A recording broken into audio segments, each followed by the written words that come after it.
What's up, you beautiful people? So, here today we're going to be doing a podcast. This is something that I haven't really officially done yet. I did try to attempt it on my other channel, which you might know me from, which that channel is called Clearly Reviews. That is still going to be a page that I still post on. What I am going to be posting on there is stuff that is probably going to get copyrighted and it's not going to be monetizable. So, if you want to support what I'm doing, hitting the subscribe button and liking posts on this page right here, High Minds Entertainment, is going to be the way that you can support and actually make sure that we can continue to keep doing all of this different types of content, because obviously I'm putting some time into it, so it interferes with me making some money. So if I can make a little bit of change off of the videos, that'd be good. But why am I doing a podcast? There's so many podcasts out here, and a lot of them just talk about the same thing. And that's why. The real reason why I think it would be interesting for someone like me to do a podcast is because, as you can see with my reviews, I try to be as non-biased as possible. I'm not scared to talk about things that are going to be uncomfortable to talk about. And also, I think that I'm going to be able to put a fun spin on it where it's actually going to be something that's not just entertaining for the top dogs, the growers, and all those people who look at themselves as these special characters, but it's also going to be really, really fun for the average Joe, the person who's looking to learn and have an entertaining time while they do it. So I hope I can do that. So what am I referring to when I say older people giving bad advice on purpose?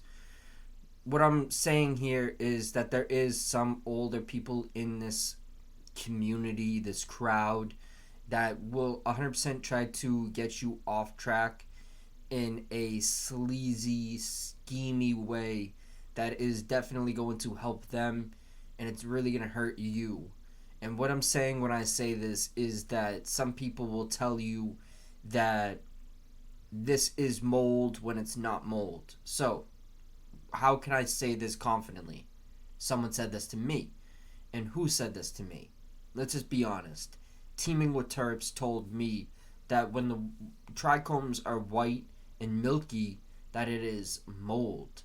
So, I was dumb enough to believe that, and I ran with it. I was saying that all of these different things were mold, all this and that, which partially could be something that has some accuracy. I'm not 100% sure. I would love to hear other people's information, opinions, and all of that fun stuff along this topic. I would love to hear that because it's something that I definitely feel was a very bad wrongdoing on my part to criticize a lot of brands based upon this. But it was also something that I learned a lot from. It was something that I very much feel was very necessary for me to really see that I can't just take everything fully as it's said. I have to listen. Of course, you have to listen to everything, but you also have to do your own research and understanding on why this may not be the full truth. And sometimes those people that are giving you those bits of information, advice, help, whatever you want to call it, those people might be misguided themselves. So it's not totally to blame on them. I'm not saying that it's totally to blame on Teaming with Terps, but the way that he introduced me to this topic was not genuine, in my opinion. I don't think this was something that was in good faith. I don't think this was something to help educate me or anyone that I was going to spread it to. I think it was only to muddy the waters on what I knew and almost make me look as this dumb character. So, it worked. It was definitely something that was very much making me think that a lot of the higher end strains weren't as good, and it is what it is. I'm not going to talk any shit on this grower who said this. As I mentioned before, very much possible that it is a case in which he was given just as bad of information and he ran with it just the same way I did. So, this is definitely something that I've noticed though.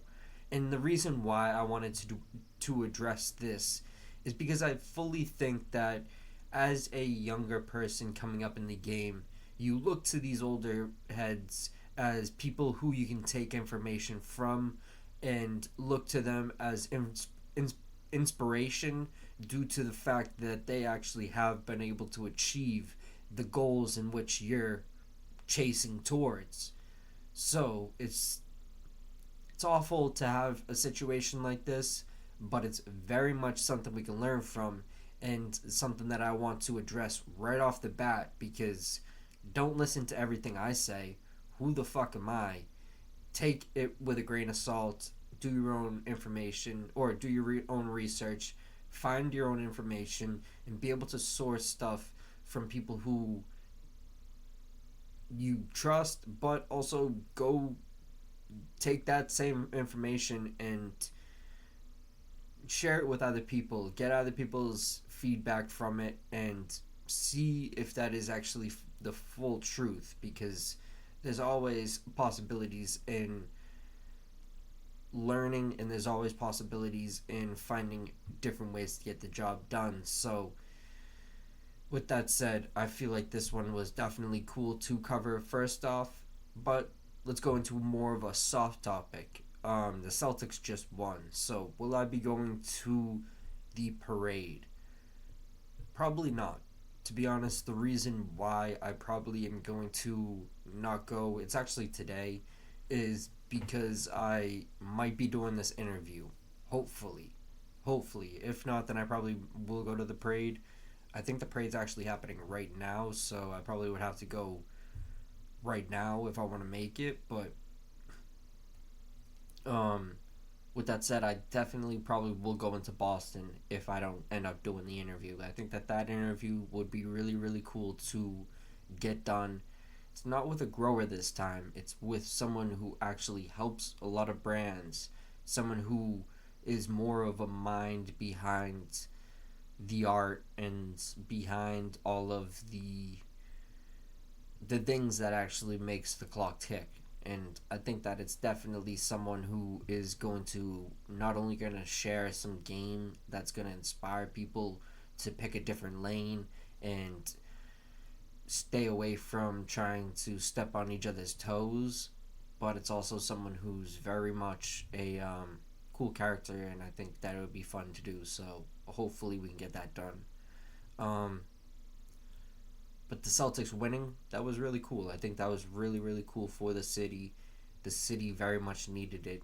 And to see the way that everyone was acting with each other after was amazing. I probably can clip in a few videos, but they were going nuts. I was in the city and it was just madness. And it was good madness. It was fun. It was really fun. But it was very cool to see that everyone in the city seemed to just love each other. After a moment like that, you just see everyone come together instead of ignoring each other, which was always a weird thing that I've noticed happening more recently than ever. People don't even wave to each other anymore. But that is probably not a topic that I don't think a lot of people want to hear me talk about that. So, what is going on with this case that is happening in the town that I'm from? This is a situation that I truly believe is being covered by a lot of different people who are very interesting, very good at communicating, and very good at analyzing situations. But what I've noticed and I've just been very interested in from the beginning of the trial is how they haven't necessarily been aiming to pin it down on anyone. It seems like it's almost this Scooby Doo mystery where they're gonna unmask the person at the end and just gonna be like, "We never knew. Oh my god!" But it's just this bizarre situation where it's just everyone seems to have no idea what happened. Even the people that were there, the people that weren't, whatever. Which leads me to think that it's like maybe it was Karen Reed, maybe, but it just seems like there's so much that is going into it that muddies the water to make it look like it wasn't her as well. So it's just so interesting. If I had to pick a side, obviously it sounds stupid because I just said I'm from this town, but I would love to see Kara Reed be found innocent. It would be amazing to see that play out, but it's also just so weird how there's all of the things are going in the favor of everyone doesn't know shit, which is bizarre. All of these adults seem to have no ability to maintain any level of not just awareness, but they also seem to just always find their way into that childish fucking tantrum behavior where they just start going off emotions and just not having any level headedness at all, which is so amazing to see. There's so many different younger people nowadays that I think have gone through the struggle due to older people just not connecting the dots properly, and now we have to connect the dots and we have to fix all the mistakes, which, hey, it is what it is. Much love to all the older heads that are going to watch this, and I probably shouldn't keep saying older heads. I don't think that's something people want to hear. But this case, it's weird. It's weird. I think that at the end of the day, if anyone was looking at this without any dog in the fight, as I mentioned, I'm from the fucking weird town that is involved in this, and I would say that I even look at this as this is just so confusing and so thrown off track that no one could fully come to any conclusion that makes any sense to me. Anyone that I've heard try to sum it up kind of can make sense, but both sides seem like they're just grasping at straws, which is, as I mentioned, that Scooby Doo fucking mystery of who's gonna have the mask pulled off of them. You know what I mean? Is it gonna be just, I don't know. It's so goofy. But with that said, that could just possibly be that the defense is so sound that they were able to spin it in such a amazing, beautiful way. Maybe either that, or it is just the fact that the Chem police did so many wrong things within this case that it's going to just fall in their lap. Which, if that happens, I don't see it ever coming to a conclusion on who actually did it. I think they've muddied the waters enough now to this point where it's just impossible for them to actually pull the mask off of anyone. Everyone's just gonna be like, have you not listened? This is completely nonsense. Like, no one could have done this. It's weird, but I don't think anyone really wants to hear about that one. If you do, leave a comment. Let me know if you guys want to hear more about any of the topics within this. Leave a comment. I'm not going to try to continuously rant on about the same topics on and on and on. So I hope everyone that does want to hear that topic will find it. Maybe I'll do a clip of it. Let's move on though.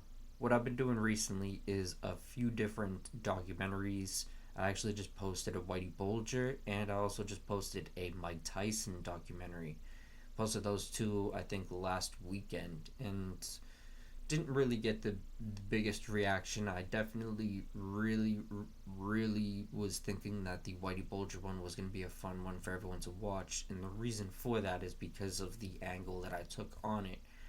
I'm going more in this MK Ultra angle, where people have definitely spoken upon this, and I'm definitely going to try to sprinkle in some reactions to people talking about it in some of these podcasts and stuff along those lines, because I think that that'd be a fun one to do.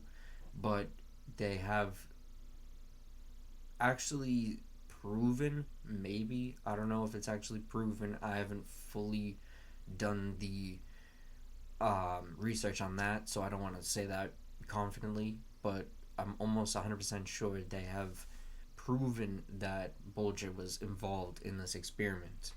The experiment is called MK Ultra, where this was them giving acid to humans. This is a study that is 100% proven. A lot of FBI agents have spoken upon this. A lot of different people in the government have spoken upon this. And this is an experiment where they were given acid to humans. What is acid? LSD. It's this psychedelic drug that is going to have you hallucinate and have you just probably go crazy. Most people, if you don't have a full understanding of it before you actually take it, then it's a highly likelihood that you probably will go crazy. Let's just be honest, my first experiment with acid, I took half a tab with two of my friends, and it did not go in my favor. We can say it like that. It was something that I was not ready for. It was something that I wasn't mentally prepared for. And I kind of had some awareness and some notice that I was going to do it maybe like a day or two before I actually did it. I think I knew I was going to do it, maybe. So I was like thinking about it a little bit too much. And I think I led myself down this negative thought space where I was just having a bad trip. With that said, I think it was really good for me as a human because I learned a lot about myself that day. I learned a lot about the weaknesses that I have, which is something that I think is the only way for you to strengthen them and actually be not just aware of it, but be comfortable with it enough where you can actually strengthen it. With that said, though, the MK Ultra experiment, I think that that one was extremely fun to talk about. So I look forward to talking about that more. I think that acid, LSD, psychedelics, even shrooms are extremely interesting to talk about because there's people like Sean O'Malley who uses shrooms to train. He takes very small microdoses, he trains, and he has extremely good results from it. So it's something that I'm not going to recommend. I don't think that's legal, but something that I see positive results coming from. So do with that what you will. With that said, I've definitely taken microdoses and trained.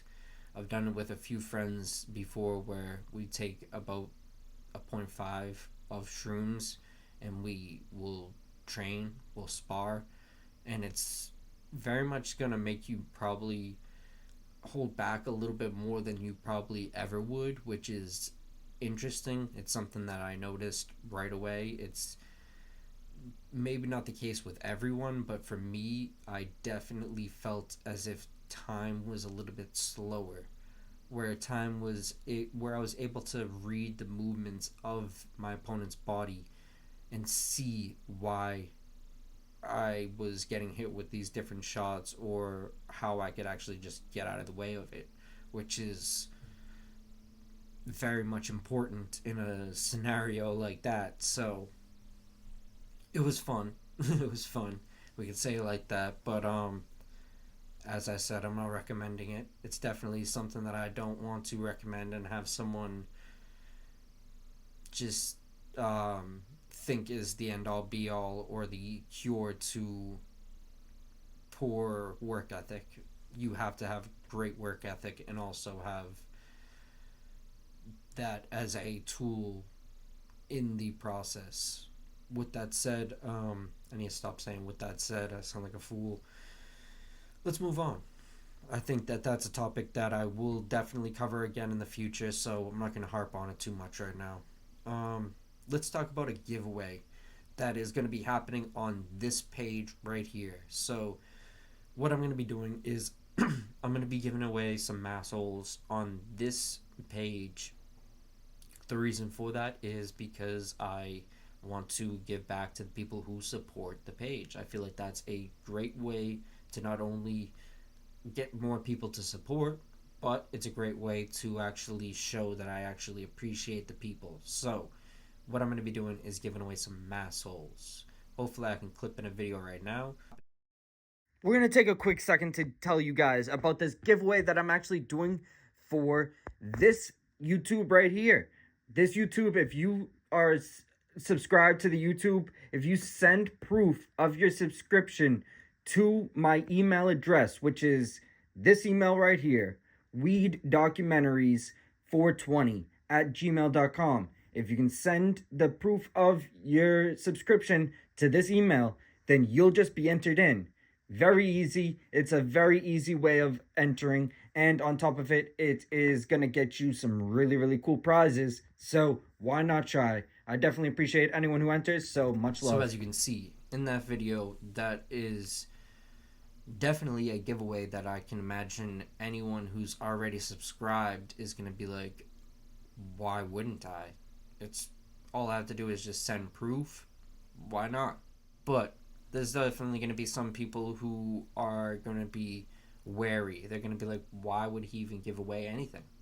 And go look at my other page. I did it a bunch of times. I gave away a bunch of stuff already.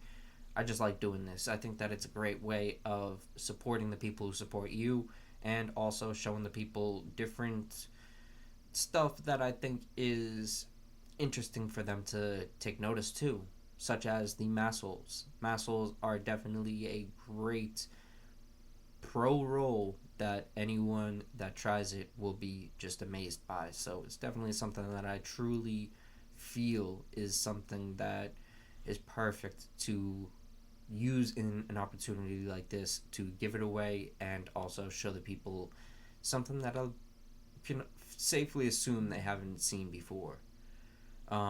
Let's move on though. This is definitely a topic that I think is being covered by a lot of different people right now. The cereal box wave. This is something that I think is weird. It is also interesting and very strategically smart. So it's not something that I'm going to hate on right now. But what it is going to be something that I'm going to talk about in my belief of it. What I believe the cereal box thing is grown children getting a taste of what they want to taste again. There's a lot of people that are going to be so viciously mad about me saying this, but what I feel is true. I think there's a large amount of people who want to feel like a kid again. So if you can have a cereal box, a mini cereal box that is just yours, like those, it's very similar to those mini cereal boxes that you used to get. Those ones that you would, it would be like, it's like those hotel ones. The mini cereal boxes, those just look so interesting and look so cool that everyone has to obviously look at it. It's very appealing to the eye. So as Beezy said, if you are thinking about it as an event where people have all of their stuff lined up on a table, it's a very smart strategic move to have a cereal box because people are going to pick it up right away. They're going to pick it up over a jar all day, every day. If there's a cereal box and then there's a jar, people are going to pick up the cereal box because it's just so weird. It's so flashy. It's so interesting that it's appealing. But it's definitely something that might have a shelf life. And will people continuously be doing cereal boxes down the line? Probably. People are still making carts. People are still making all types of crazy things. So, is cereal boxes here to stay? I would say yeah. I would say yes. is Beezy and those characters going to continuously do it? Probably until it actually isn't getting the demand that it has, because clearly it's getting a insane demand. Whether or not it's for the reason that I said, that people are finding their inner child and they're trying to unleash their inner child, that's debatable. But what isn't debatable is the demand for it, and that is something that is just amazing to me. It's amazing, but it's also something I can't hate on because people are making money off it. So it's just an interesting chapter in this growth of cannabis. The the flower has turned into not only something that makes you want to create art, but it makes you want to create art to sell the cheapest, lowest end flower in it. So, um, I guess that's my summary of it. But what is organics? What is organics? I actually asked this to Burning Bird the other day. This is something that I think is a topic a lot of people might not even give a shit about. So let's talk about this quick. I think that this is a topic that is interesting to cover, though. There's always going to be a real term to words, but there's also going to be words that get used as sales pitches, small batch, exotics, um, all of these different keywords that you would use in a sales pitch. And it is what it is. Hey, a lot of people use these words. I've used these words. Everyone in this game has at least said it once or twice. But what is organics or what is small batch?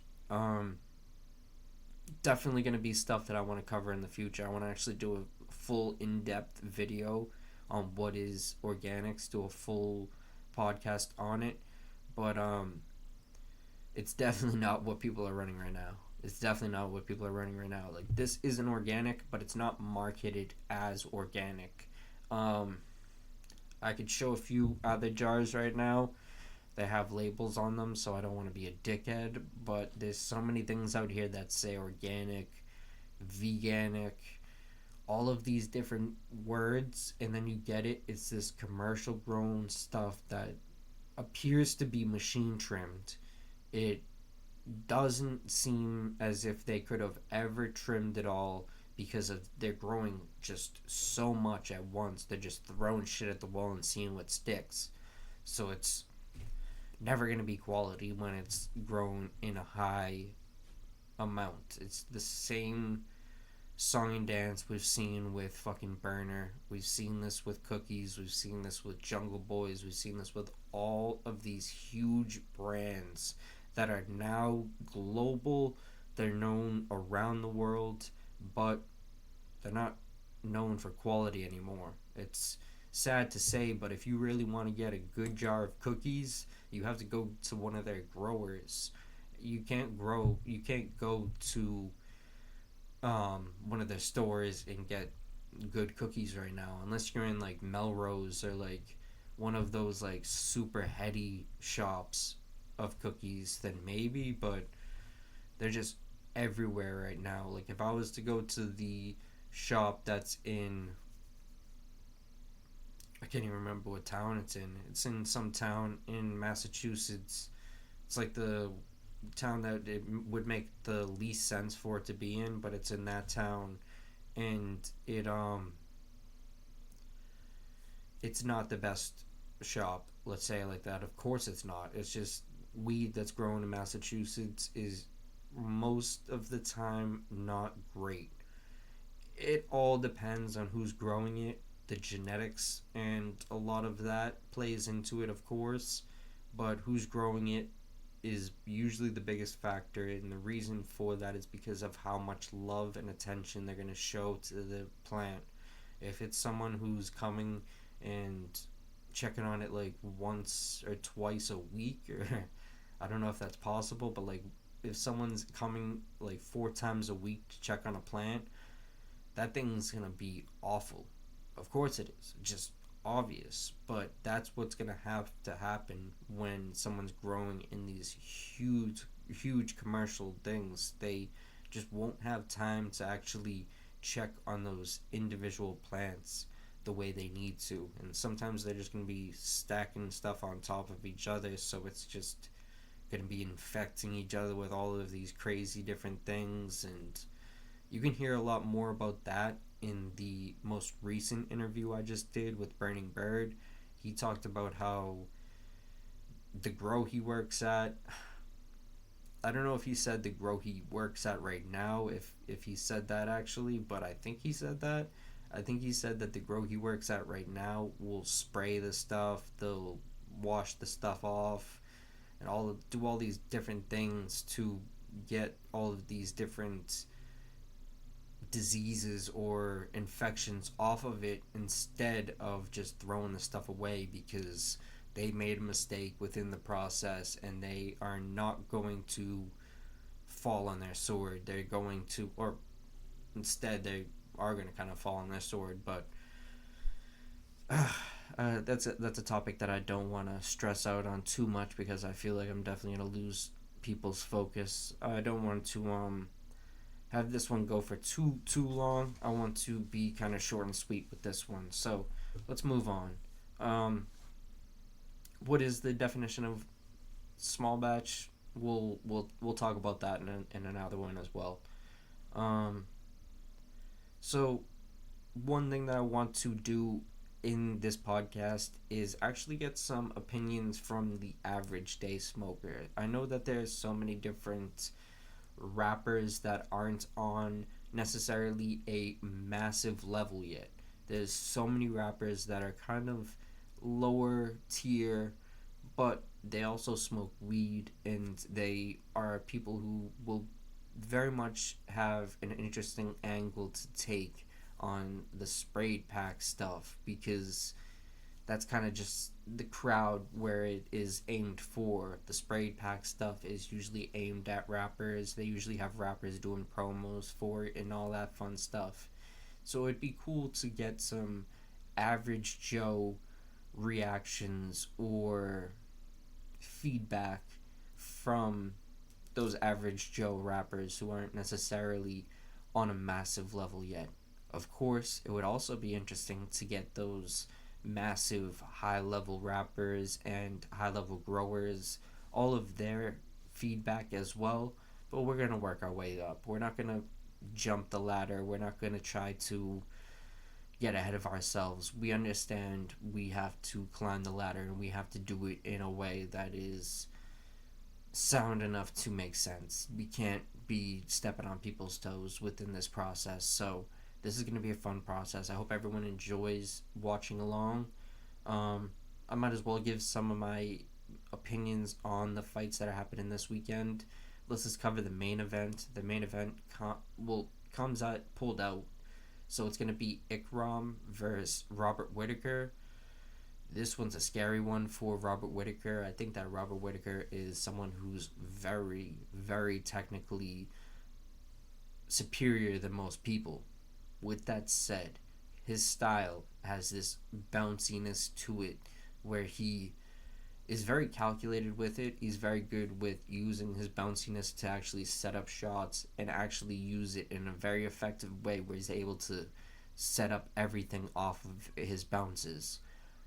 But someone like Ikram is using it appears to me that he has his power hand in the front, very similar to someone like a Dustin Poirier, where Dustin Poirier stands southpaw, has his right hand in the front, so that he's able to use his power hand for his jabs.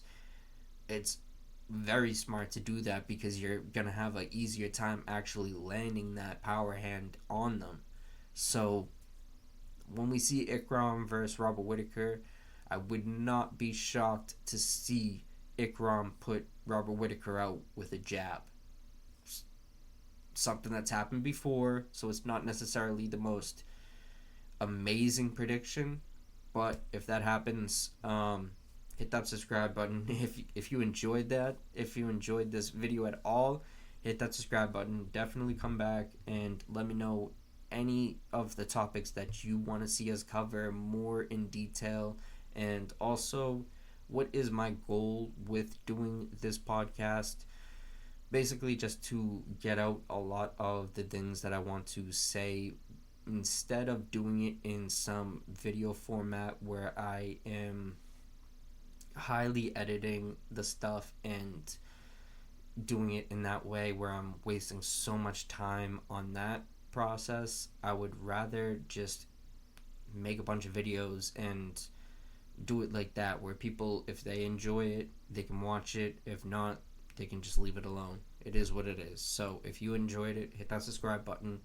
Much love and appreciation for anyone that has made it this far. You definitely seem to have a good attention span, because I'm not the most interesting person in the world, but hope I can get better with that. So much love.